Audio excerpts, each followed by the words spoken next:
Anyuola mar Evans Okoth koro dwaro ratiche bang' apisa mochung' ne rito lee bunge KWS nyo chiele gi magina monege got Manaya mayudore e sub-county mar Rarieda e kaunti ma Siaya. Kanilose dalagi mosende gweng' ma Gembe sub-county ma Bondo, wuon mare Vitalis Agano oyango ni Evans nyoro mo gi thone kanyo rik odhi Uyoma rado gi kastambe moro. Bang' fwenyore ni apisas ma KWS mane ochiele gi magina, jaod Evans manyinge Evelyn Aumo wacho ni tho mar jaode wegi kod buok kendo gionge kod nyalo moro amora. Gikwayo tend KWS mondo konygi e chenro mar ik ka nonro pod dhi nyime.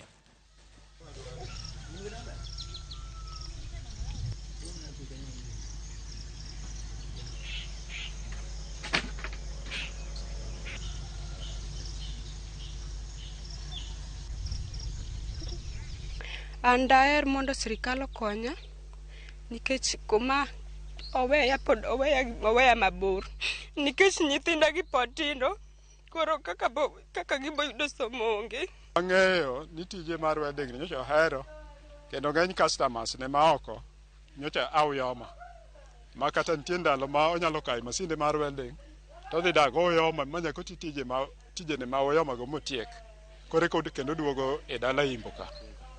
Koro kwang'eyo gima nyotimore nikech kaka ng'ama duong' kanyo pinyoro wan bende nyo wawuok mwadhi tije wanyo wati nam. En be kaka ng'ama duong' kata kanyo en gi tije moro Uyoma kuro nyalo dhi manyo kochuno nyaka nyis wuon gi. Koro bang'e to awinjo mana gimoro sekasa 10 kanyo ne Evans jo wildlife onego Uyoma.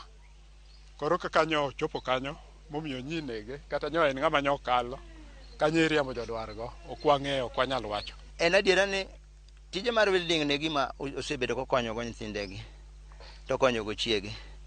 Koro anda kwamana ni kata nyoro materials mag tich ma nyalo no dhi tich kata kako chopo Uyoma nyakia. Koro kawinjo ni Uyoma taparo no mito dhi weche ne mag tich ma kata kuwa ka workshop mare ni kae unyalo dhi mondo une adiera ni en kama nchotie. Koro sirikali oyie konywa kuom masira moyudwa ni eri.